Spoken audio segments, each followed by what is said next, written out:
Thousands of Canadians are fleeing to America in 2025. Yes, America, the land of $10,000 hospital bills and gun stores at every corner, the same country they've mocked for decades.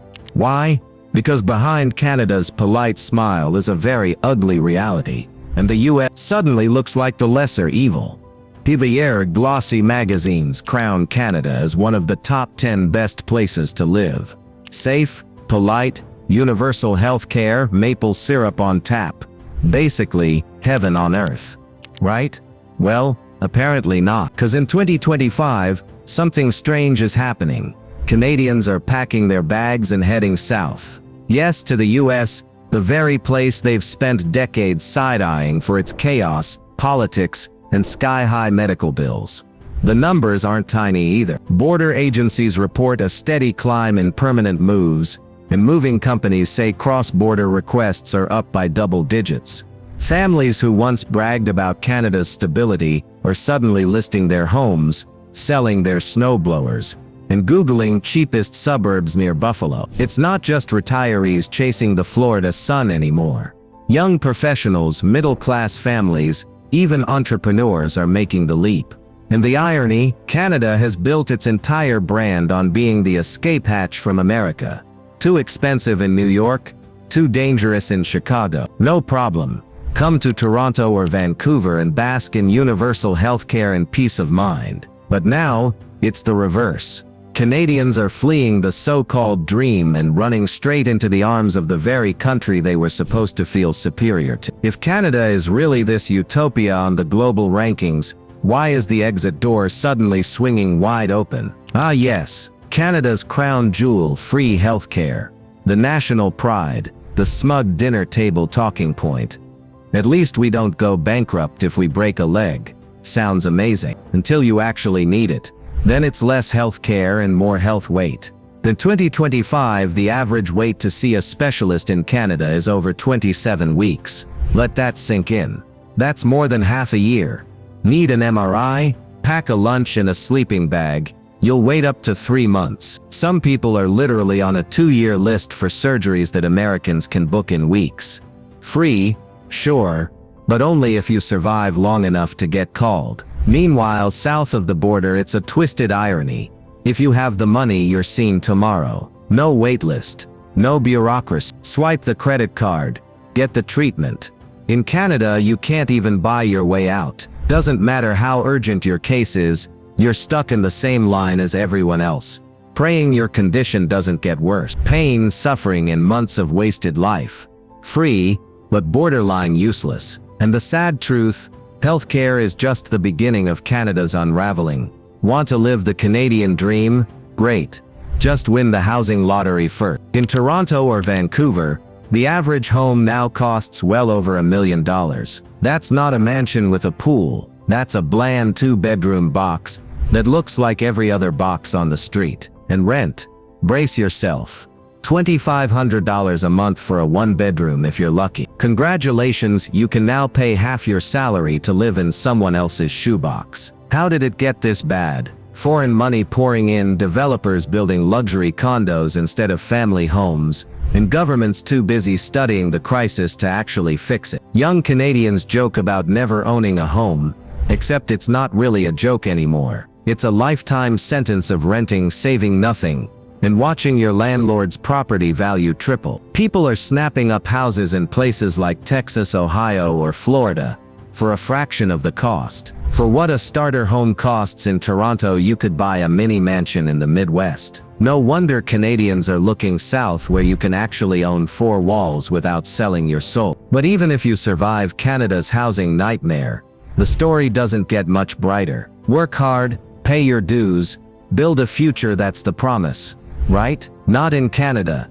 Here, it's more like work hard, hand half your paycheck to Ottawa, and pray you've got enough left for grocery. Top earners fork over more than 50% in combined taxes, and even the middle class gets squeezed dry. Add in sales tax, property tax, and the ever-beloved carbon tax, and suddenly just driving to work feels like a government donation. Crumbling healthcare.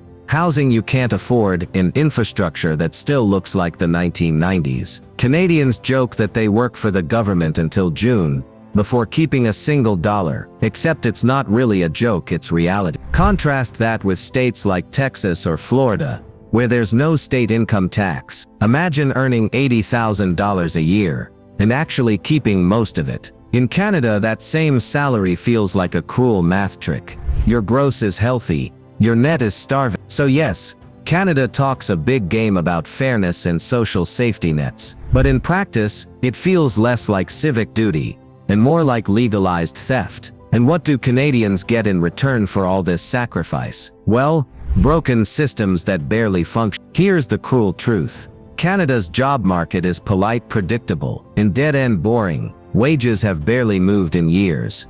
Even as costs skyrocket, you can climb the ladder all you want, but the top rung still pays less than a mid-level role in the US. It's like running on a treadmill, sweating, grinding, going nowhere. And the talented ones, they're leaving. Canada is bleeding engineers, doctors, tech workers, anyone with ambition, straight into American cities that reward skill with real money. In Silicon Valley, you might work insane hours, but the payoff is six figures in stock options. In Toronto, you get exposure, experience, and maybe a polite clap on LinkedIn. Ambition in Canada doesn't get rewarded. It gets punished with mediocrity. Even basic opportunities feel limited. Startups struggle, industries move at a snail's pace, and innovation is treated like a risky hobby instead of a growth engine. Meanwhile, across the border, America's ruthless job market chews people up, but it also spits out millionaires. So yes, Canada may look stable on paper, but for anyone with drive, it feels like a padded cell. And the problem isn't just money, it's something far deeper, eating away at daily life. Nothing says national pride like walking into a Canadian grocery store and seeing a cauliflower priced at $12. Yes, a basket of basics, milk, bread, eggs, can now rival the cost of a small mortgage payment. Families are playing a sad game of which meal do we skip this week, just to keep the lights on. And speaking of lights, utilities, sky heating bills during winter are enough to make you wonder if you should just wear 3 parkas indoors instead. Gas prices, forget it. Filling up the tank feels like buying concert tickets. Everyday survival has turned into a financial circus, where the clowns are Canadian households and the ringmasters are corporations cashing in. Americans can drive to Walmart and stock up without needing a small loan. Canadian families, by contrast, stare at their receipts in disbelief, wondering how a country with so much land and so many resources manages to make basic living feel like luxury shopping. But here's the kicker. Money problems aren't the only reason Canadians are sprinting for the exit. Canada sells itself as the poster child of multicultural harmony, flags waving, slogans about diversity, everyone smiling in stock photos. But peel back the brochure, and the cracks start showing. Immigration has surged to record highs, yet the systems meant to support newcomers, housing, healthcare, education, are already buckling under the weight. There is overcrowded schools, jam-packed hospitals, and resentment bubbling on both sides. New arrivals feel abandoned, while long-time residents feel squeezed. Instead of integration, you get fragmentation, pockets of isolation, cultural silos, and rising tension in neighborhoods that were supposed to be welcoming communities. In practice, it's more like a stressed-out roommate situation, too many people crammed into a house that was never built for this many bodies. Everyone's polite on the surface, but underneath the frustration is real. Meanwhile, politicians keep repeating the same slogans about unity, as if saying the words will magically fix the reality on the ground. Spoiler, and all of this is happening while Canadians are starting to feel less safe than ever. Canada loves to brag about being one of the safest countries on earth. Low crime, polite neighbors, doors left unlocked. But walk through downtown Vancouver or Toronto today, and tell me if that fairy tale still feels true. Rising violent crime, open-air drug use, sprawling homeless encampments. It's less safe haven and more urban survival game. Vancouver is the perfect example. Stunning mountains, ocean views, and streets that look straight out of a post-apocalyptic film. The drug crisis has spiraled so badly that paramedics now treat overdoses daily, sometimes hourly. Gun violence and random assaults are no longer shocking. They're just another headline, and smaller cities aren't immune either.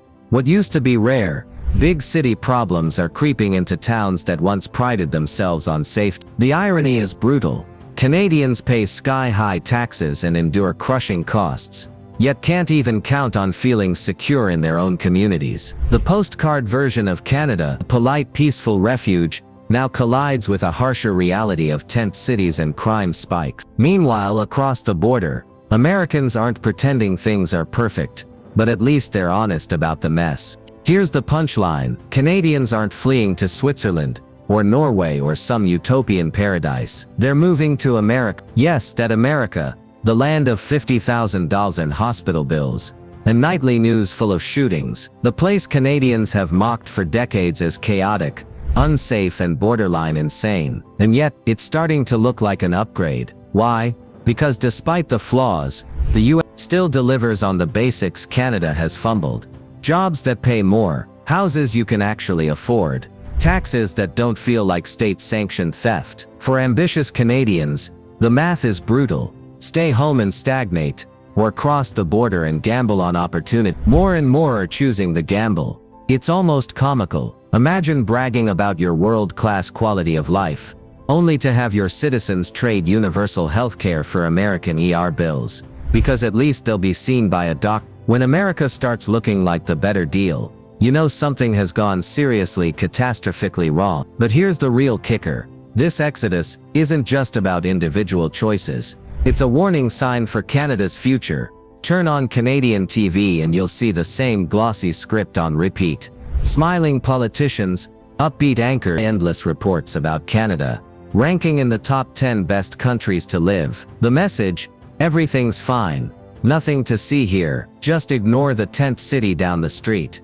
The hospital waitlists, the grocery bill that looks like a luxury receipt. It's propaganda dressed up as national pride. Politicians pat themselves on the back for diversity, healthcare and stability, while the actual systems crumble in real time. They play along, recycling the same polished narratives, terrified of admitting the truth, that Canada's utopia branding is a lie. Canadians themselves can no longer afford to believe. The betrayal stings because Canadians were raised on this. They were told they had it better than Americans, that their country was smarter, kinder, safer. Now they look around and see the cracks everywhere. It's not just disappointing, it feels like a scam. So why now in 2025 is the dam finally breaking? Why are Canadians, after years of swallowing the fairy tale, finally deciding enough is enough? 2025 isn't just another tough year for Canada. It's the year the cracks split wide open. The economy slipped into a downturn, unemployment ticked higher, and inflation refused to cool. Families already stretched to the breaking point suddenly found groceries and utilities climbing again. Housing? Forget it. The average home price in Toronto hit nearly $1.2 million.